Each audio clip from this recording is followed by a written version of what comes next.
Hello મિત્રો, હું છું દીપક. તો મિત્રો, આપણે આપણા જૂના બાઇકનું કેવી રીતે ફરીથી નવું બની શકે છે તો તેનો જુગાડ લઈને આવ્યા છીએ મિત્રો. તો કોલગેટથી તમે જોઈ શકો છો કે કેવું બાઇક શાઇનિંગ મારે છે, અને આ તમે જૂના બાઇક પર ટ્રાય કરી શકો છો મિત્રો. તો વિડીયોને એન્ડ સુધી જોજો અને વિડીયો પસંદ આવે તો શેર કરજો. હેલો મિત્રો, હું છું દીપક. આજે આપણે બાઇક ચકાચક કરવાના છે. તો આજે આ જોઈ શકો છો મીટર તમે કેટલું રફ થઈ ગયું છે. તો આજે આપણે એને કોલગેટથી ચકાચક બનાવવાના છે. તો મિત્રો, તમે જોઈ શકો છો આ જગ્યાએ કેટલું ખરાબ દેખાય છે, અને આ જે પ્લાસ્ટિક છે કેટલું રફ થઈ ગયું છે. ઉપર જે શાઇનિંગ હોય છે તે શાઇનિંગ નથી. તો મિત્રો, આજે આપણે આ કોલગેટથી શાઇનિંગ તેને લાવીને બતાવીશું. તો આપણે પહેલાં ચલો આપણે કોલગેટ લગાવીએ.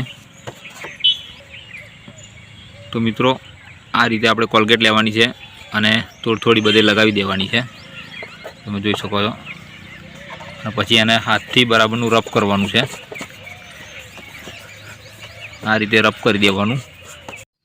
મિત્રો, વિડીયોની સ્પીડ થોડી વધારી દઉં છું કારણ કે વિડીયો પછી બહુ લાંબી થઈ જાય છે. તો મિત્રો, વિડીયો જો પસંદ આવે તો શેર કરજો, લાઇક કરજો, અને અમારી ચેનલને સબસ્ક્રાઈબ કરવાનું ભૂલતા નહીં મિત્રો. કારણ કે તમે જો સબસ્ક્રાઈબ કરશો તો અમને પણ વિડીયો બનાવવાનું ઉત્સાહ આવશે મિત્રો. તો ચેનલને સબસ્ક્રાઈબ કરવાનું ભૂલતા નહીં.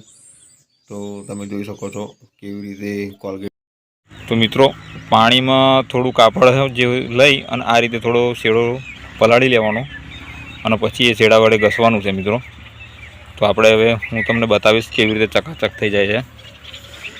તો આ રીતે તમારે બહાર દઈ અને તેને ઘસવાનું છે, પાણીવાળું ભીનું કપડું કરી.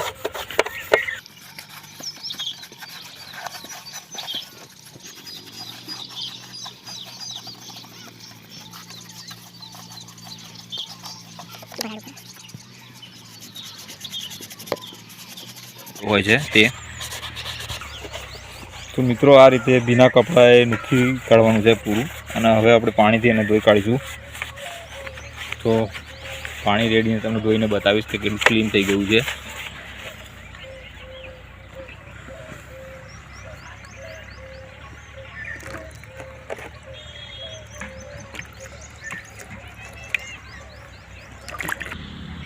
તો મિત્રો, આ પાછળનો પંખો તમે જોઈ શકો છો કેટલો રફ છે, બરાબર છે. હવે આપણે એને કોલગેટ લગાવીશું, પછી હું તમને બતાવીશ કે કેવું ક્લિયર થઈ જાય છે.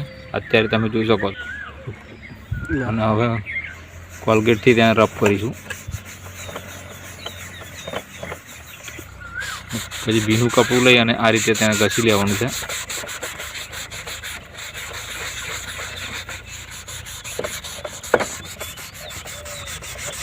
એટલે તરત શાઇનિંગ મારશે. અને પછી પાણીથી તેને ધોઈ કાઢવાનું છે મિત્રો. અને પછી હવે સૂકાશે પછી હું તમને બતાવીશ કે કેવી એની ક્લિયરિટી આવી છે. સુકાયા પછી ખબર પડશે, કારણ કે અત્યારે આપણે પાણી રેડ્યું છે એટલે એવું લાગે કે નવું જ છે, પણ ના, હું તમને સુકાયા પછી બતાવીશ. તો મિત્રો, આગળનો પંખો તમે જોઈ શકો છો કેટલો રફ છે. આપણે અહીંયા કોલગેટ મારીશું અને પછી હું તમને બતાવીશ કે અહીં કેટલું શાઇનિંગ મારે છે. તો આપણે અહીંયા કોલગેટ લગાવીશું, એક જ જગ્યાએ લગાવીશું એટલે ખબર પડે કે શાઇનિંગ આવે છે કે નહીં. અને આ રીતે રફ કરવાનું, આ રીતે રફ કરવાનું છે હાથથી. અને હવે તમે એની ક્લિયરિટી જોજો કેવી આવે છે.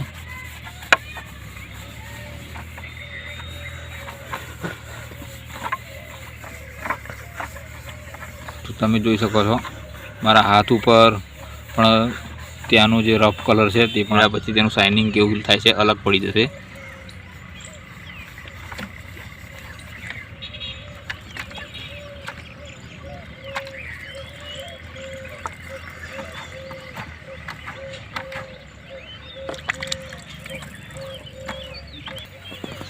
તો મિત્રો, પાછળના પંખે જે આપણે લગાવ્યો હતો કોલગેટ તે સુકાઈ ગયું છે હવે. તો તમે જોઈ શકો છો કેટલી ક્લિયરિટી અલગ દેખાય છે. હવે અહીંયા તમે જોઈ શકો છો આ જગ્યાએ આપણે લગાવ્યું નથી ત્યાં કેટલું રફ છે, અને જ્યાં આપણે કોલગેટ લગાવ્યું હતું એ ભાગ તમે જોઈ શકો છો કેવો દેખાય છે. આ બંનેમાં ડિફરન્સ તમને દેખાતો હશે. એ જ રીતે આપણે આગળ જે કોલગેટ લગાવી છે અહીંયા પણ તમે જોઈ શકો છો શાઇનિંગ મારે છે.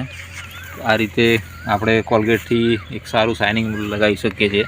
અને અહીંયા તમે જોઈ શકો તો આપણું મીટર જે રફ દેખાતું હતું એ પણ હવે ક્લિયર થઈ ગયું છે. તો મિત્રો વિડીયોને લાઇક કરજો, શેર કરજો અને ચેનલને સબસ્ક્રાઈબ કરવાનું ભૂલતા નહીં. મળીએ નવા વિડીયોમાં. જય હિન્દ, જય ભારત.